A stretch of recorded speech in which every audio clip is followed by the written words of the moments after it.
Hello, and thank you for tuning in. You are tuned into Esoteric Guidance Extraterrestrial Earth Angel, and my name is Nehru. We are going to delve into a little known canonical text. Okay, this is the Aquarian Gospel of Yeshua. Okay, the Aquarian Gospel of Yeshua. Okay, hello, thank you so much for tuning in. Thank you so much for tuning in. Okay, again, the Aquarian Gospel of Yeshua. This text was brought to my attention recently, okay? So we're going to delve into this text. And again, I did not read, I read maybe a couple of verses when I first came across this.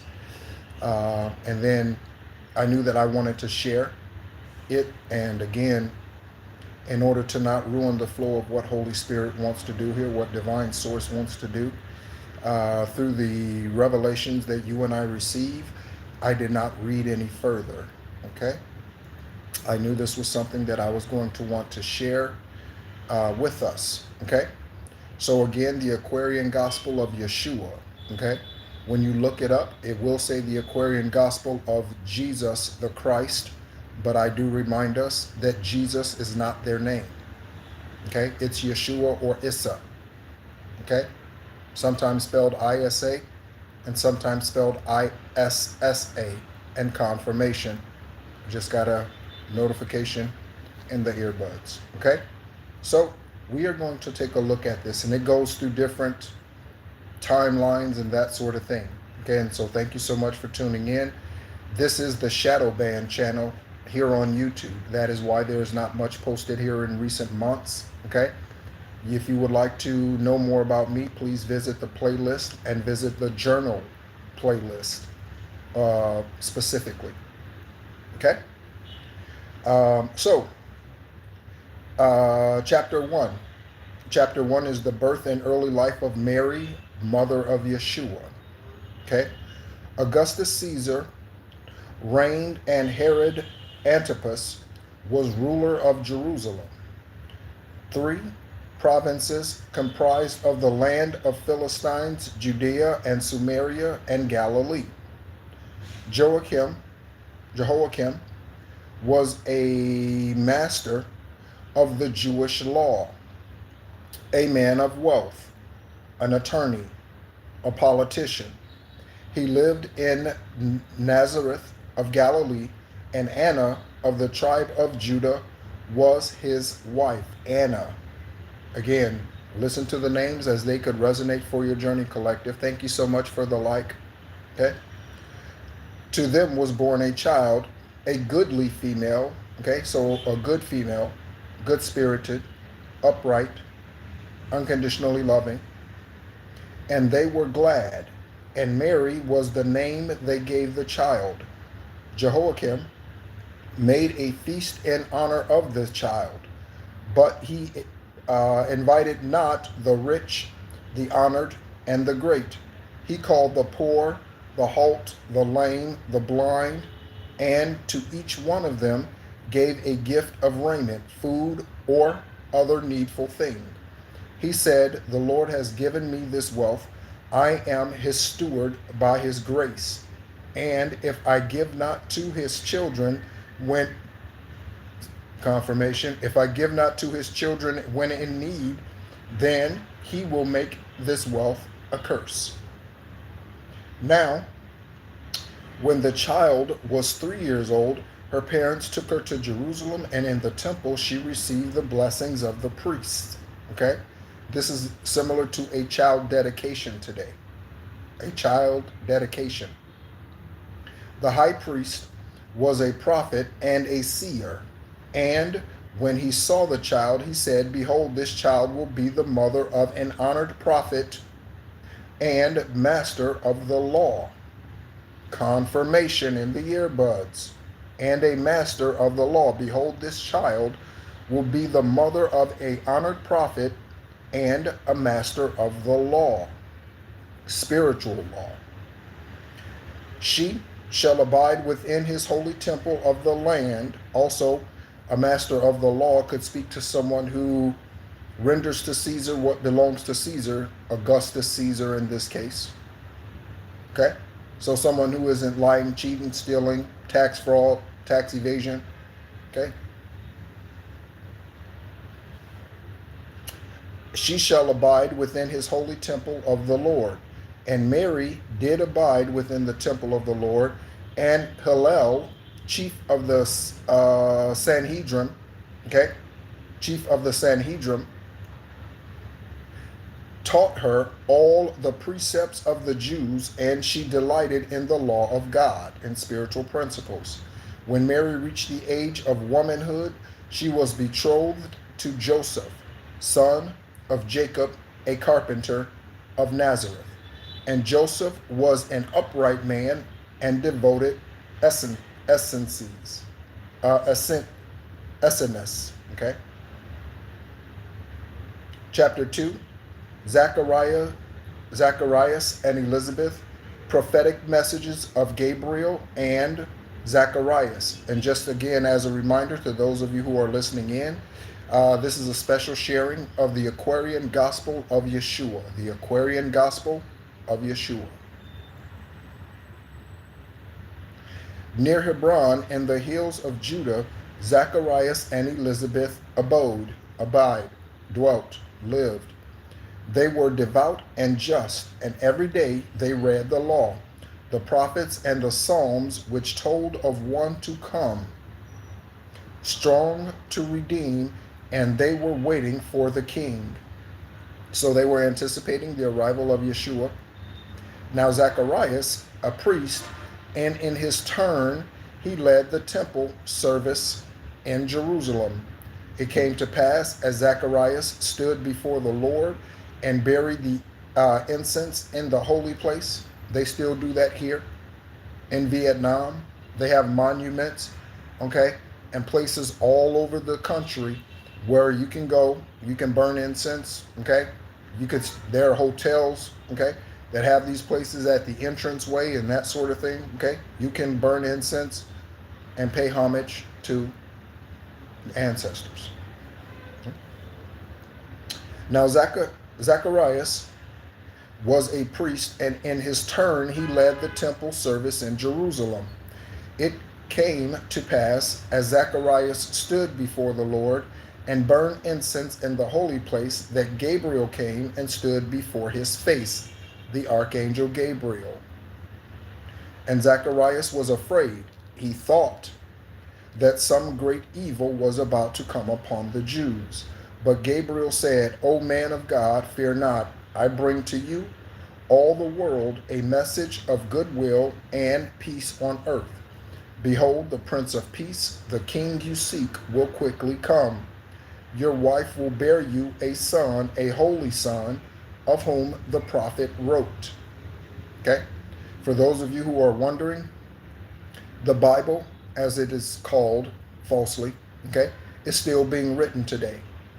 Canonical texts are still being written today. Your story and my story, it's still being written today. Okay? Revelation was not the end. Okay? Behold, I send Elijah, okay, Elijah, unto you again before the coming of the Lord. Now Elijah today is Archangel Sandalphon. For those of you who follow spirituality, Archangel Sandalphon is Elijah today.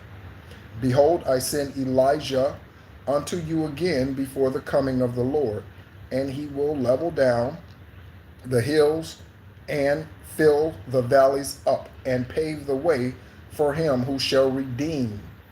For from the beginning of the age your son has borne the name of John, the mercy of the Lord. His name is John. He will be honored in the sight of God, and he will drink no wine, and from his birth he will be filled with holy breath. And Gabriel stood before Elizabeth as she was in the silence in her home, and told her all the words that he had said to Zacharias in Jerusalem. And when he had done the service of his course The priest went home and, with Elizabeth, rejoiced.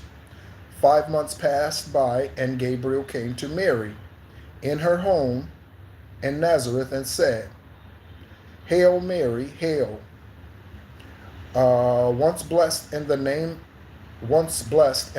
of God, twice blessed in the name of holy breath, thrice blessed in the name of Christ. For you are worthy, and will bear a son who shall be called Emmanuel. Emmanuel. His name is Yeshua, for he saves his people from their sins. When Joseph's daily task was done, he came, and Mary told him all the words that Gabriel, the archangel, had spoke to her. And they rejoiced, for they believed that he, the man of God, had spoken words of truth.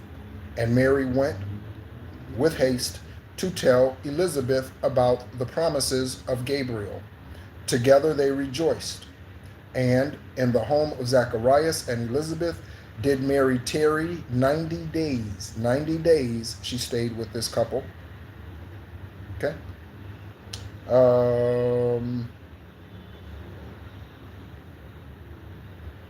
Then she returned to Nazareth.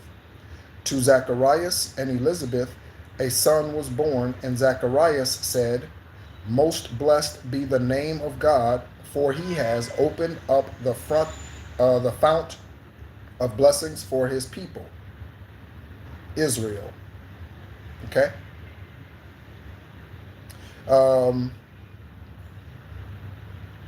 Okay? So that is a little section, okay? A little bit about Mary, okay? We are going to move on to the next section here. Again, this particular one carries many different, okay, inserts of lives that have come here, okay? And so, yeah, okay? So, we're going to move down to section 5, okay? The home of Joseph, okay? Mary teaches her son, okay? Yeshua's grandparents give a feast in his honor. Yeshua has a dream, his grandmother's interpretation, and his birthday gift. Okay? Again, we're talking about Yeshua, Issa, the one y'all call Jesus. The home of Joseph was on Marmion Way in Nazareth. Here, Mary taught her son the lessons of Elihu and Salom. Okay? Elihu is Elihu. Okay? And Yeshua greatly loved the Vedi hymns and the Avesta. But more than all, he loved to read the Psalms of David and the pungent words of Solomon. The Jewish books of prophecy were his delight, and when he reached his 7th year, he needed not the books to read, for he had fixed in memory every word. Jehoiakim and his wife, grandparents of Yeshua, okay? Jehoiakim and Elizabeth, grandparents of Yeshua, made a feast in honor of the child, and their next of kin were guests. And Yeshua stood before the guests and said, I had a dream, and in my dream I stood before a sea upon a sandy beach. The waves upon the sea were high. A storm was raging on the deep. I will also remind you that Yeshua was birthed talking. Please read the infancy of Yeshua. That is on the playlist on this channel. Okay? The infancy of Yeshua. Read it. Listen to it. Okay? Someone above gave me a wand. I took the wand and touched the sand, and every grain of the sand became a living thing. The beach was all a mass of beauty and of song. I touched the waters at my feet, and they were changed to trees and flowers and singing birds, and everything was praising God. And someone spoke, I did not see the one who spoke. I heard the voice which said, there is no death. Okay? So in his dream, he heard that there is no death. Grandmother Anna, okay, Grandmother Anna loved the child. She laid her hand on, and I said Jehoiakim and Elizabeth, but it's Jehoiakim and Anna, okay? He laid her hand on Yeshua'S head and said, I saw you stand beside the sea. I saw you touch the sand and waves. I saw them turn to living things. And then I knew the meaning of the dream. The sea of life rolls high. The storms are great. The sea of life rolls high. The storms are great. You and I both are going through or have gone through many storms in this lifetime. The multitude of men are idle, listless, waiting like dead sand upon the beach. Your wand is the truth. Okay? And Tarot, the wand represents that. It represents the truth. With this, you touch the multitudes, and every man becomes a messenger of holy light and life. You touch the waves upon the sea of life, their turmoils cease. The very winds become a song of praise in confirmation with that horn honk. There is no death because the wand of truth can change the driest bones to living things and bring the loveliest flowers from stagnant ponds and turn the most discordant notes to harmony and praise. Jehoiakim said, my son, today you pass the 7th milestone of your way of life. The 7th milestone. I wonder how many milestones they are spiritually. For you are 7 years of age. And you see how alert he is spiritually at 7 years of age? You see how sensitive he was to spirit at 7 years of age? And we will give to you as a remembrance of this day whatsoever you desire. Choose that which will afford you most delight. And Yeshua said, I do not want a gift, for I am satisfied. If I could make a multitude of children glad upon this day, I would be greatly pleased. This is a 7-year-old. A 7-year-old. Now, there are many hungry boys and girls in Nazareth who would be pleased to eat with us this feast and share with us the pleasures of this day. The richest gift that you can give to me is your permission to go out and find these needy ones and bring them here that they may feast with us. Again, a 7-year-old already doing advocacy work. A 7-year-old already doing advocacy work, already sowing good seed. Jehoiakim said, 'Tis well, go and find the needy boys and girls and bring them here. We will prepare enough for all. And Yeshua did not wait. He ran, he entered every dingy hut, every cabin of the town. He did not waste his words. He told his mission everywhere. And in a little time, 130 score of happy, raged boys, not rage like anger, overjoyed, ecstatic, and girls were following him up Marmion Way. The guests made way. The banquet hall was filled with Yeshua's guests, and Yeshua and his mother helped to serve. And there was food enough for all, and all were glad. And so the birthday gift of Yeshua was a crown of righteousness. A crown of righteousness. Okay? Next, Yeshua speaks to a rabbi, okay, in a synagogue in Nazareth. Okay? Now, Rabbi Barashia, of the synagogue of Nazareth, was aid to Mary in the teaching of her son. Okay, again, Mary teaching her son spiritual law, reading to him spiritual law. One morning after service in the synagogue, the rabbi said to Yeshua, as he sat in silent thought, which is the greatest of the 10 commandments? Which is the greatest of the 10 commandments? And Yeshua said, I did not see a greatest of the 10 commandments.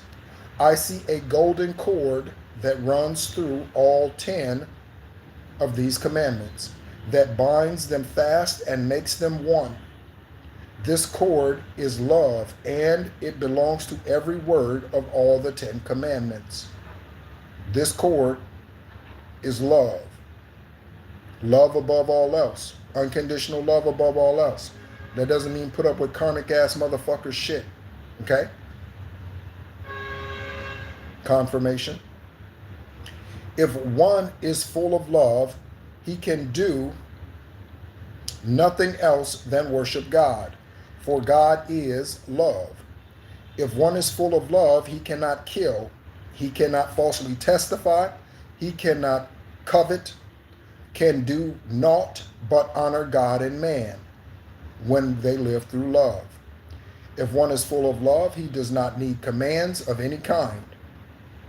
And Rabbi Barashia said, your words are seasoned with the salt of wisdom that is from above. Who is the teacher who has opened up this truth to you? And Yeshua said, I do not know that any teacher opens up this truth for me. It seems to me that truth was never shut. That is, was always opened up, for truth is one and it is everywhere. And if we open up the windows of our minds, the truth will enter in and make it herself at home. That is the window of your mind, the crown. For truth can find her way through any crevice, any window, and any open door. The rabbi said, what hand is strong enough to open up the windows and the doors of mind so truth can enter in? And Yeshua said, it seems to me that love, the golden cord that binds the 10 commandments, is strong enough to open up any human door, so that the truth can enter in and cause the heart to understand. Now, in the evening, Yeshua and his mother sat alone, and Yeshua said, the rabbi seems to think that God is partial in his testament of the sons of men, that Jews are favored and are blessed above all other men. Again, that's a form of racism. Okay? Love is universal. Love knows no skin tone. Okay? People look at the face that I am, earthly, and say that's a black man, that's a brown man, that's an African American man. All of those classifications are absolutely wrong and erroneous. They are incorrect. I do not see how God can have his favorites and be just. Are not Samaritans and Greeks and Romans just as much the children of the Holy One as are the Jews? I think the Jews have built a wall about themselves, and they see nothing on the other side of it. They do not know that flowers are blooming all over there, that sowing times and reaping times belong to anybody but the Jews. It surely would be well if we could break these barriers down so that the Jews might see that God has other children that are just as greatly blessed. I want to go from Jewry land, okay, or the land of the Jews, and meet my kin in other countries of my fatherland. Okay, again, this is a child. Okay, this is a child. Okay, The great feast of the Jews was on, and Joseph and Mary and their son and many of their kin went to Jerusalem. The child was 10 years old at this time.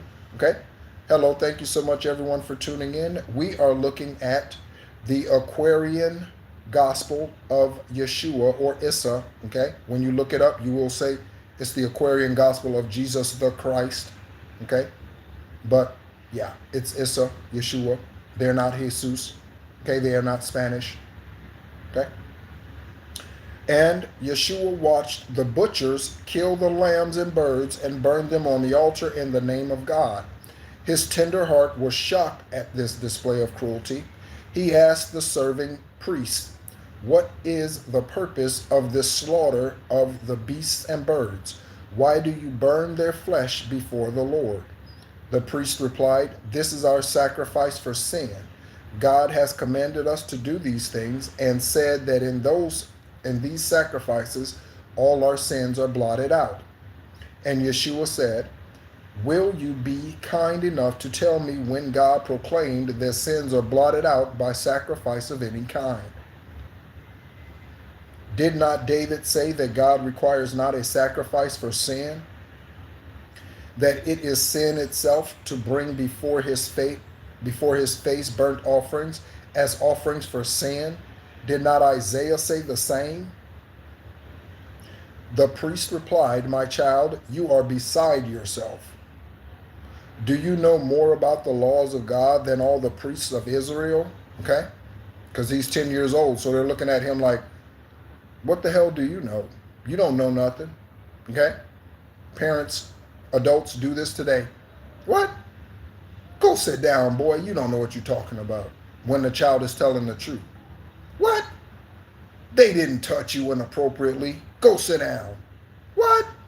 I don't believe that. They didn't. Parents still do this till this day. Okay? The priest replied, "My child, you are beside yourself. Do you know more about the laws of God than all the priests of Israel? This is no place for boys to show their wit." But Yeshua heeded not his taunts. He went to Hillel, chief of the Sanhedrin, and he said to him, "Rabboni, I would like to talk with you. I am disturbed about this service of the Paschal feast. I thought the temple was the house of God where love and kindness dwell. Do you not hear the bleating of the lambs and the pleading of those doves that men are killing over there? Do you not smell that awful stench that comes from the burning flesh? Can man be kind and just and still be filled with cruelty?" Okay? A God that takes delight in sacrifice and blood and burning flesh is not my Father God. This is Yeshua talking. I want to find a God of love, and you, my master, you are wise, and surely you can tell me where to find the God of love. But Belial could not give an answer to the child. His heart was stirred with sympathy. He called the child to him. He laid his hands upon his head and wept. He said, "There is a God of love, and you shall come with me. And hand in hand, we will go forth and find the God of love." And Yeshua said, "Why need we go? I thought that God was everywhere. Can we not purify our hearts and drive out cruelty and every wicked thought and make within a temple where the God of love can dwell? Can we not do that?" Of course we can. The master of the great Sanhedrin felt as though he was himself the child. Okay? You could have displayed such wisdoms when you were a child, those of you tuning in, and thank you. And that before him stood Rabboni, master of the higher law. He said within himself, "This child is surely prophet sent from God." Then Hillel sought the parents of the child and asked that Yeshua might abide with him and learn the precepts of the law and all the lessons of the temple priests. His parents gave consent, and Yeshua abode or abided within the holy temple in Jerusalem, and Hillel taught him every day. And every day the master learned from, this is nowhere in your Bible. None of this is anywhere in your Bible. Nowhere. Nowhere. And every day the master learned from Yeshua many lessons of the higher life. The child remained with Hillel in the temple for a year until he was 11, and then returned into his home in Nazareth, and there he wrote with Joseph as a carpenter. Okay? Again, the great feast in Jerusalem was on, and Joseph and Mary and their son were there. The child was 12, 12, and there were Jews and proselytes from many countries in Jerusalem, and Yeshua sat among the priests and doctors in the temple hall. In the temple hall. And Yeshua opened up a book of prophecy and read, "Woe, woe to Ariel, the town where David dwelt. I will dismantle Ariel, and she shall groan and weep. And I will camp against her round about with hostile posts, and I will bring her low, and she shall speak of the earth. With muffled voice, like a familiar spirit, shall she speak. Yea, she shall only whisper forth her speech. And foes unnumbered, like the grains of dust, shall come upon her suddenly. The Lord of hosts will visit her with thunder and with tempest, and with storm, with earthquake." I've been getting recently on the Real Psychic Investigators, definitely getting downloads about earthquakes. Okay, some earthquake happening soon. Definitely getting downloads about some physical earthquake happening soon. Okay, as above, so below. Okay, with devouring flames. Lo, all these people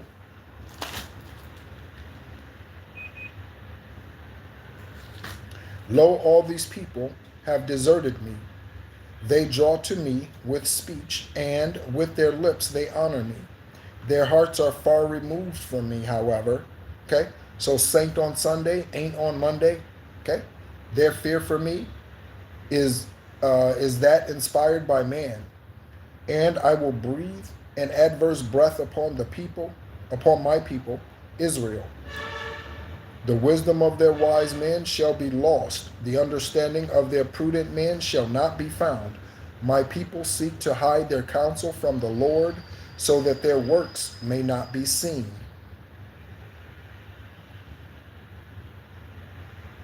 They fain would cover up their works with darkness of the night, and say, "Who sees us? Who knows us?"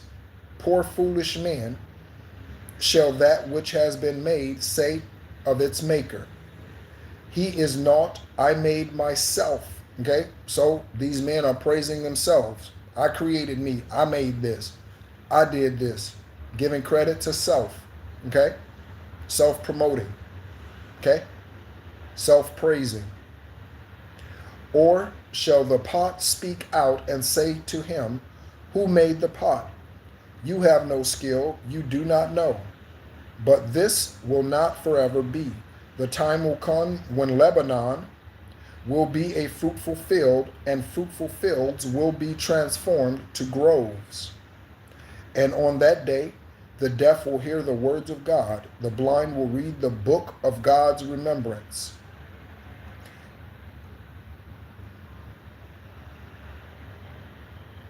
And suffering ones will be relieved, and they will have abundant joy, and everyone that needs will be supplied. And it will come to pass that all the foolish will be wise. The people will return and sanctify the Holy One, and in their heart of hearts, lo, they will reverence him. When Yeshua had thus read, he put aside the book and said, "You masters of the law, you high priests, you high priestesses, will you make plain for us the prophet's words?" Now Hillel sat among I don't know if Hillel's name is even mentioned in the Bible between Genesis and Revelation. The name Hillel, I don't even know if that's name even mentioned in the Bible. That's how religious and dumbed down the Bible is. Now Hillel sat among the masters of the law, and he stood forth and said, perhaps our young Rabboni, who has read the word, will be interpreter. And Yeshua said, the Ariel of the prophet is our own Jerusalem. By excuse me, by selfishness and cruelty, this people has become a stench unto Elohim. The prophet saw these days from far, and of these times he wrote, our doctors, lawyers, priests, and scribes oppress the poor. Listen to what I am saying. It's still happening right now.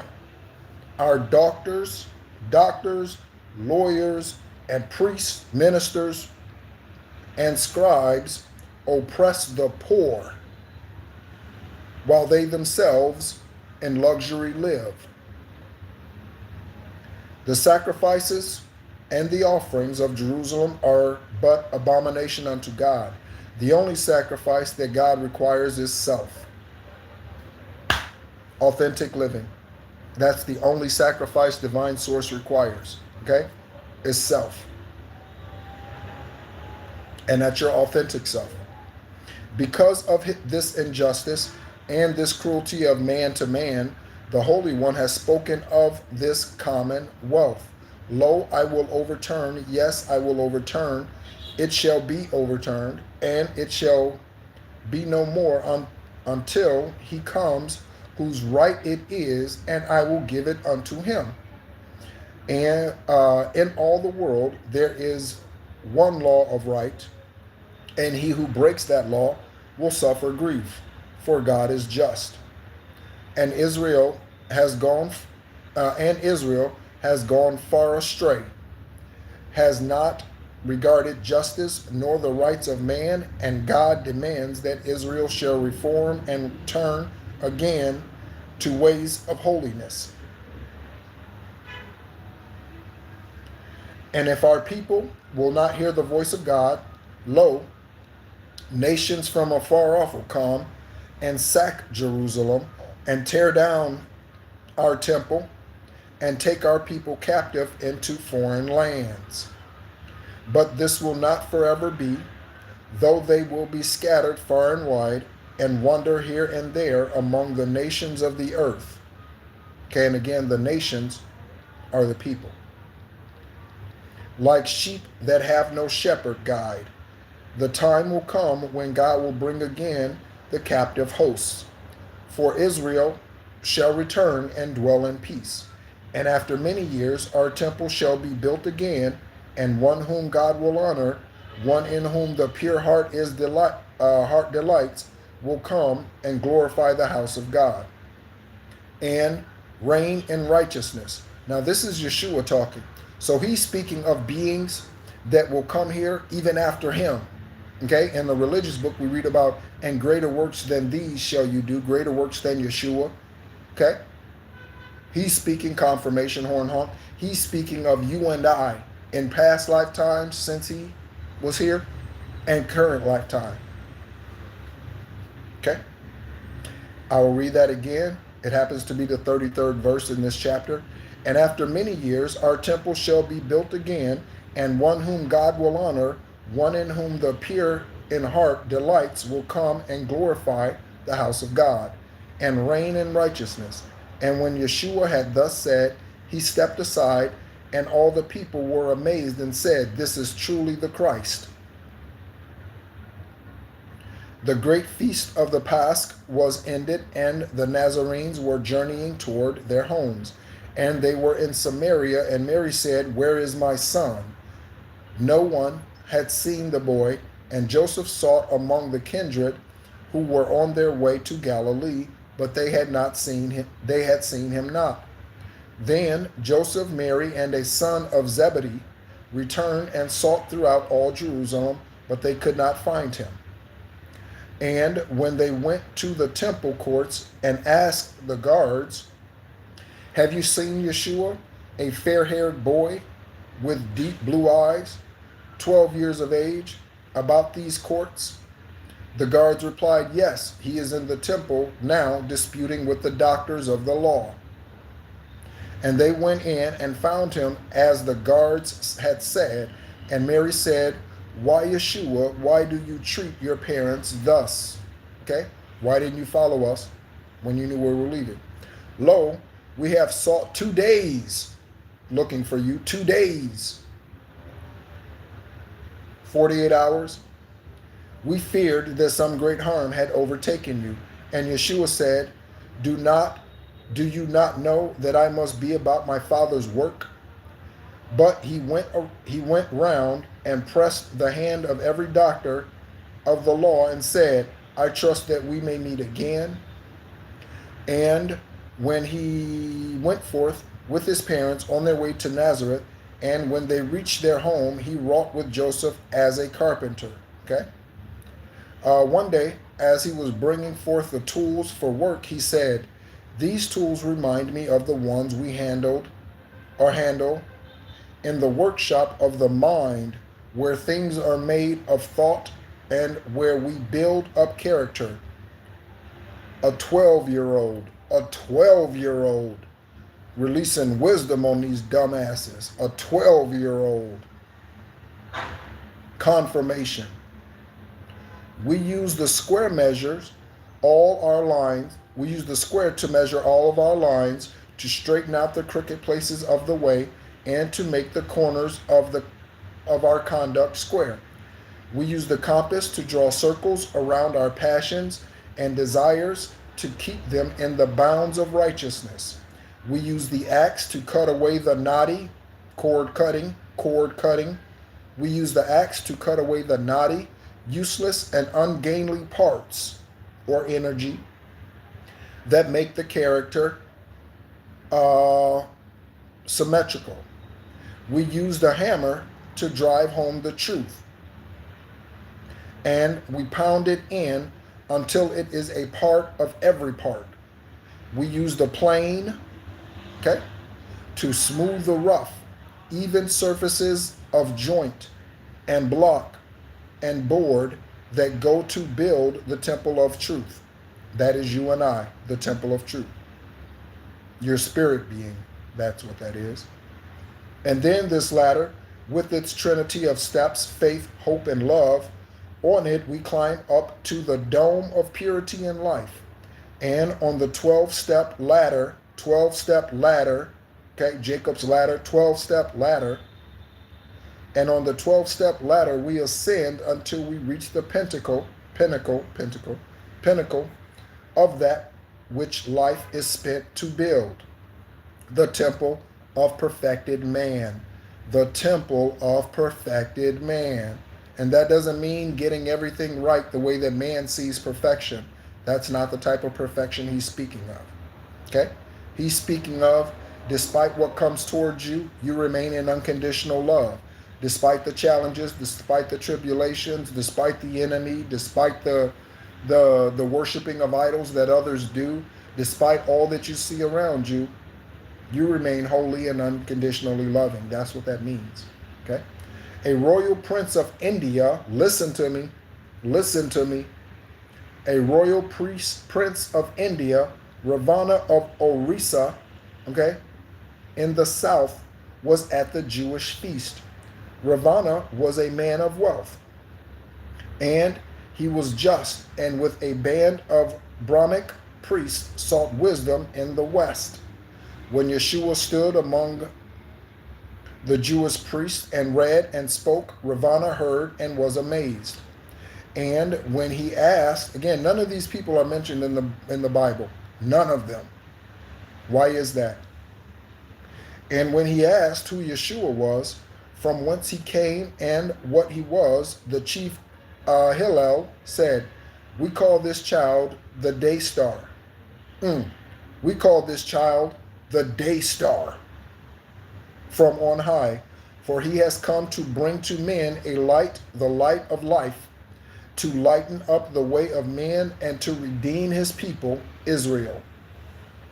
And Halil told Ravana all about the child, about the prophecies concerning him, about the wonders of the night when he was born, about the visit of the Magian priest, okay, Magian priest, and the way in which he was protected from the wrath of evil men, about his flight to Egypt.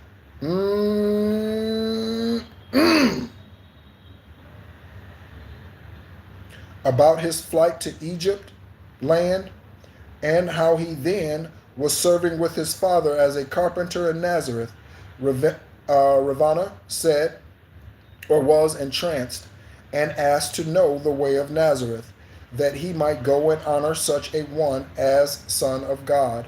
And with his gorgeous train, because Ravana was wealthy, with his gorgeous train, he journeyed on the way and came to Nazareth of Galilee. The gorgeous train is what horses pull, okay? So his was elaborate. He found the object of his search engaged in building dwellings for his sons of men, for the sons of men, building houses, building huts. And when he first saw Yeshua, he was climbing up a 12-step ladder, and he carried in his hands a compass, square, and axe. Ravana said, "All hail, most favored son of heaven." And at the inn, and that's a hotel, INN, okay, motel, hotel. At the inn, Ravana made a feast for all the people of the town, and Yeshua and his parents were the honored guest. For certain days, Ravana was a guest in Joseph's home on Marmion Way. He sought to learn the secret of the wisdom of the Son, but it was all too great for him. Again, a grown ass man. Thank you so much for the like. Hello, thank you so much for tuning in. I appreciate you listening in. Thank you so much for tuning in. What does that say?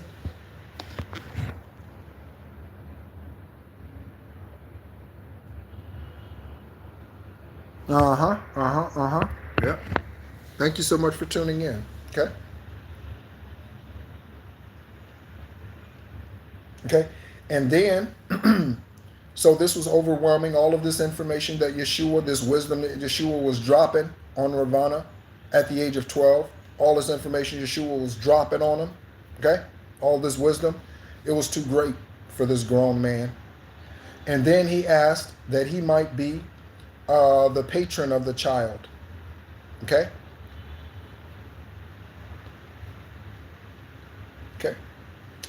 That he might take him to the east where he could learn the wisdom of Brahms. Okay? Brahms. Okay? Again, people, okay, listen to me. When the Bible tells you that after Yeshua was found, his parents went back to find him, they tell you that he was subject to his parents, and we didn't hear from him for 18 years. That's what they tell you in the Bible. But here is the real truth. This is what really happened. Okay? He was taken to the east to learn more wisdoms from other high esoteric beings. The wisdom of the Brahms. Put the Bible down. Burn that motherfucker. Don't just, yeah. Yeah. Okay? Use it as a reference only. Okay? As a reference only. When guided there, go there. Otherwise, let it collect dust. And Yeshua longed to go that he might learn, and after many days his parents gave consent. See?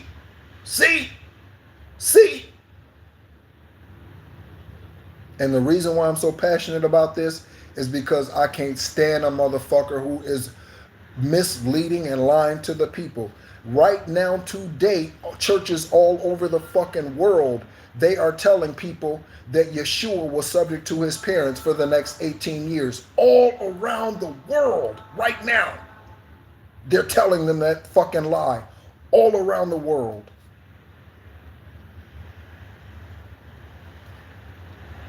Then, with proud heart, Ravana, with his train, began the journey toward the rising sun. And after many days, they crossed the Sind, Sind, and reached the province of Orissa and the palace of the prince. The Brahmic priests were glad to welcome home the prince. With favor, they received the Jewish boy. And Yeshua was accepted as a pupil in the temple of Jehoshaphat.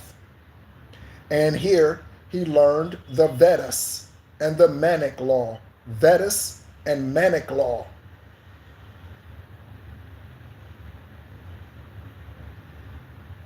Ministers lying their ass off right now. What time is it? It's 10:56 in the evening in Ho Chi Minh City, Vietnam, where I am. Right now, all around the world, Sunday morning, ministers are in the pulpit lying their ass off to these people. Okay? Keeping these individuals in religion, keeping them tied down to laws that really truly are not applicable to them. And they can step outside of that and step beyond that. Okay? They really only want you there for your money. That's the real reason why they want you there. That's why they tell you to come back every week. They really only want you there for your money. Otherwise, they would say, okay, so long, see ya. Go meet with whoever, follow your intuition, follow spirit guide. Confirmation, confirmation. God damn it. Yes, divine. Every time, what they need to say, go your own way and be released. We will see you next time you come around. Next time you bring your train around. Next time you come through the city. That's what they need to say. And every week, release everyone to be about their business on their journey, wherever. They want to go visit with other priests. They want to go visit with other whoever, psychics, mediums. Who go meet with them, spiritualists. Okay, go meet with them. Learn of these techniques, and we will look forward to seeing you the next time you come around. But they don't. They say, bring your ass back in here next week so I can tell you that Jesus died for your sins and they were subject to their parents for 18 years, and then give me your fucking money and go home and do it again next week. The Brahmic masters wondered at the clear conceptions of the child and often were amazed when he explained to them the meaning of the laws. Among the priests of Jehoshaphat was one who loved the Jewish boy. Lamas Brahmas was the name by which the priest was known, this particular priest. One day, as Yeshua and Lamas walked along in Plaza Jagannath, Lamas said, "Why, my Jewish master, what is truth?" And Yeshua said, "Truth is the only thing that changes not. In all the world, there are two things. The one is truth, the other is falsehood." There's only two decisions. Hello, thank you so much for tuning in. Thank you so much for tuning in. We are going through a little bit of the Aquarian Gospel of Yeshua. This is a very little known text. Okay? It talks about the birth of Mary and then goes into the birth of Yeshua. We are currently in the place where we are speaking about Yeshua being given permission by Mary and Joseph at the age of 12 to go with Ravana, who was a prince, okay, Ravana, back to his land, okay, to learn from Brahms. At the age of 12, that goes against the Bible and the lie. In all the world, there are two things, Yeshua said. The one is truth, the other falsehood. The other is falsehood. And truth is that which is, and falsehood that which seems to be. That's the 3D matrix. Okay? The truth is what is, and the falsehood is what seems to be. That's why you need to open up your third eye. Your third eye. Okay? Do we need to read Matthew 6 and 22? Confirmation? Let's go ahead and take a look at that real quick. Matthew 6 and 22. Matthew 6, 22.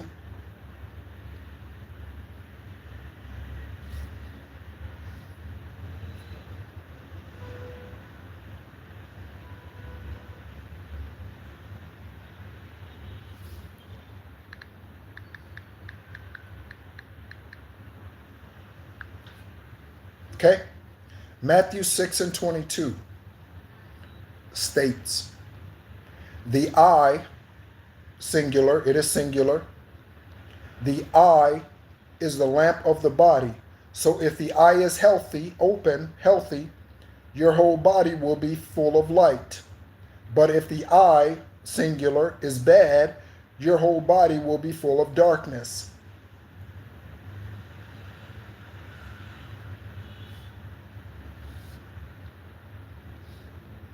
Now, back to the text. Now, truth is aught and has no cause, and yet it is the cause of everything.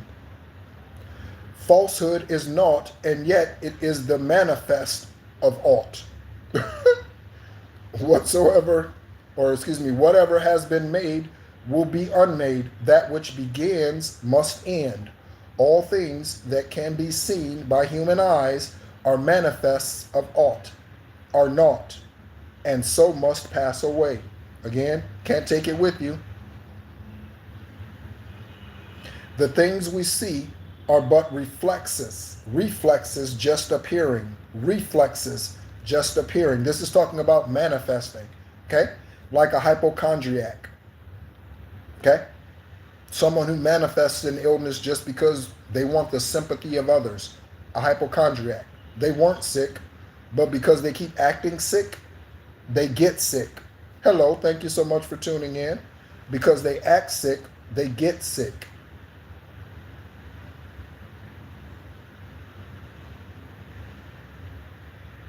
Okay? The things we see are but reflexes just appearing, while the ethers vibrate so and so. And when conditions change, they disappear. So when your energy changes, your manifestation changes, your focus changes, then the world around you changes. If nothing changes, nothing changes. That's one of my favorite sayings. The holy breath is truth, is that which was and is and evermore shall be. It cannot change nor pass away. Lamas said, you answer well. Now what is man? And Yeshua said, man is truth and falsehood strangely mixed. Man is truth and falsehood strangely mixed. Man is the breath made flesh, the pneuma. That is what you and I breathe. Man calls that oxygen. It's pneuma. It's the pneuma. Okay? Pneuma. Pneuma.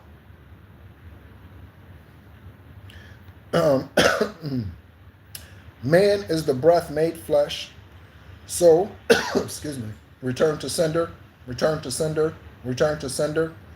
Man is the breath made flesh. So truth and falsehood are conjoined in him. And then they strive, and naught goes down, and man as truth abides. Again, Lamas asked, what do you say of power? And Yeshua said, it is a manifest, is the result of force.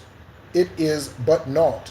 It is illusion, nothing more. Power is nothing more than illusion. Okay? They say when you get the money, you get the power. Again, that's the illusion. But power changes as the ethers change.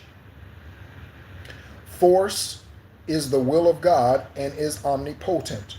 The power is that will and manifest, directed by the breath. There is a power in the winds, a power in the waves, a power in the lightning's stroke, a power in the human arm, and a power in the eye. The ethers cause these powers to be. This is a 12-year-old just releasing wisdom on these asses, man.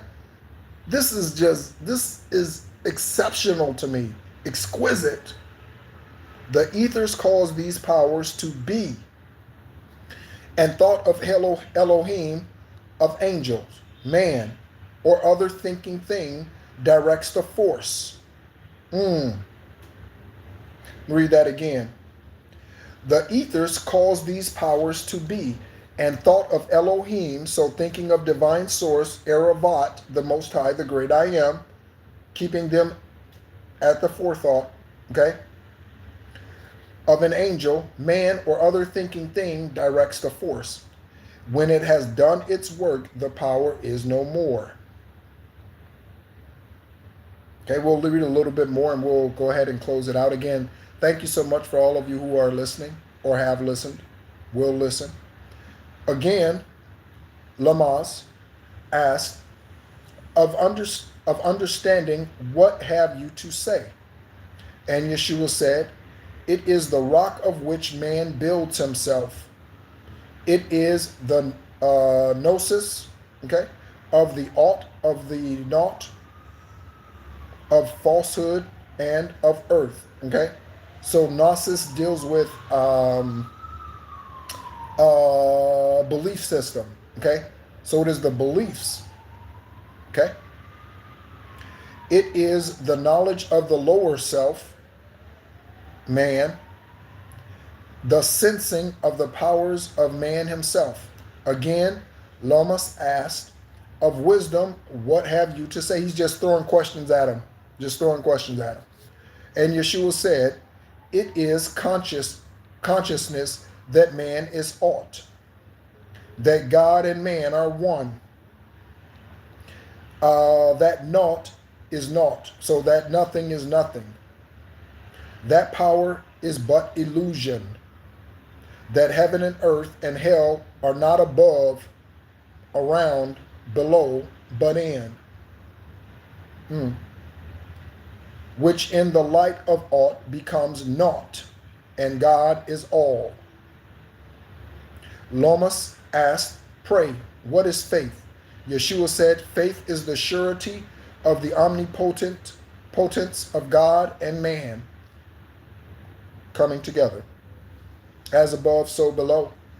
The certainty that man will reach what's that word? Will reach deific life, Deific life. Salvation is a ladder reaching from the heart of man to the heart of God. So it's not about the sinner's prayer. It's not about the sinner's prayer. It's about your heart. It has 3 steps. Belief is first, and this is what man thinks. Perhaps it is truth, and faith is next. So belief, faith, and this is what man knows is truth. Fruition is the last, and this is man himself, the truth. Belief is lost in faith, and in fruition, faith is lost. So man doing things that are futile, seeking only earthly abundance, material things, idol gods, what have you, worshiping other human beings.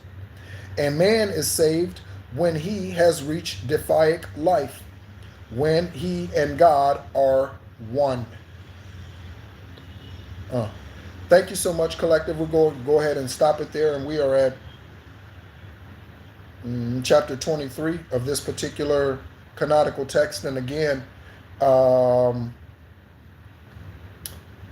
this is the Aquarian Gospel of Yeshua, okay? The Aquarian Gospel of Jesus the Christ, as it's titled. But again, we know their real name is not Spanish. Okay? So, I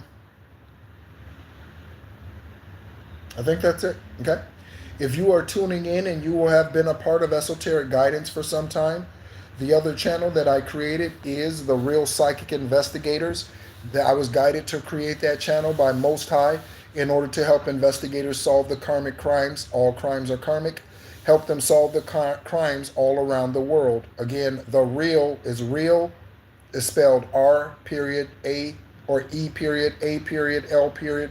The Real Psychic Investigators. Okay? And on that channel, it is not shadow banned. Confirmation. And of the 200 and something videos. There are 600 and something subscribers. Just to show you the difference, this channel has 800 and something videos, 4 times as many videos, and half the subscribers because of shadow banning. Okay? YouTube will be paying out and they will be sued for shadow banning, not just because of me, but because of other truth speakers. They will be sued and pay out money for shadow banning channels here on their platform. Okay?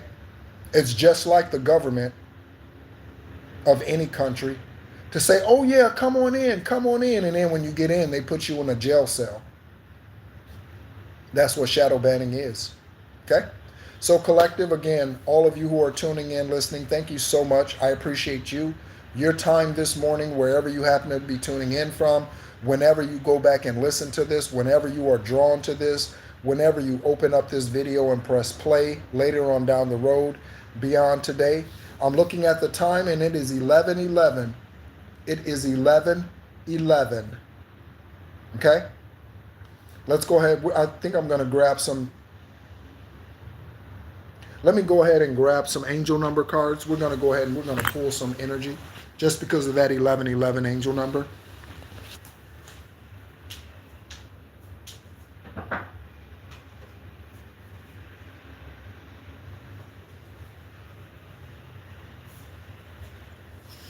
All right. So thank you so much again for tuning in. We're going to go ahead and pull some angel numbers real quick. We have 11:11 on the clock. Today is January 18th. Okay. 118 in the year 10. This is the 10 year. Okay. Year of completion. Okay. 2 plus 2 plus 6. Okay. Is a 10. Divine Source, thank you so much for bringing this this very little known text to me. Thank you for guiding me to it. We have 1818.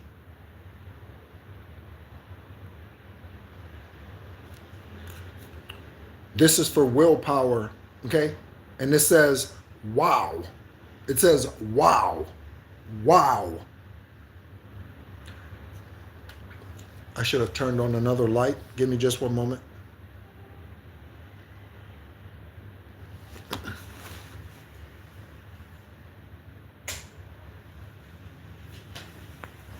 This says, wow, significant events are on the cards for you. You will progress in your endeavors and gain new experiences. The right people and resources will be put on your path. An excellent proposal or change is coming. You're destined for greatness. January 18th. Shout out to all the birthday Capricorns. Okay. Thank you so much as always for tuning in. That is the only card that flipped over. 1818. I'm looking at the other card. No other card. No other angel number card came out. Thank you so much as always for tuning in. Again, the other channel, Esoteric Guidance, Extraterrestrial, or excuse me, this is Esoteric Guidance. The other channel is The Real Psychic Investigators, where we do only psychic investigation readings through tarot, through synchronicity, through numerology, through spiritual downloads. My name is Nehru. I am an extraterrestrial earth angel. I don't say that just because. I got picture to prove it. Okay? Thank you so much as always for tuning in, and be encouraged.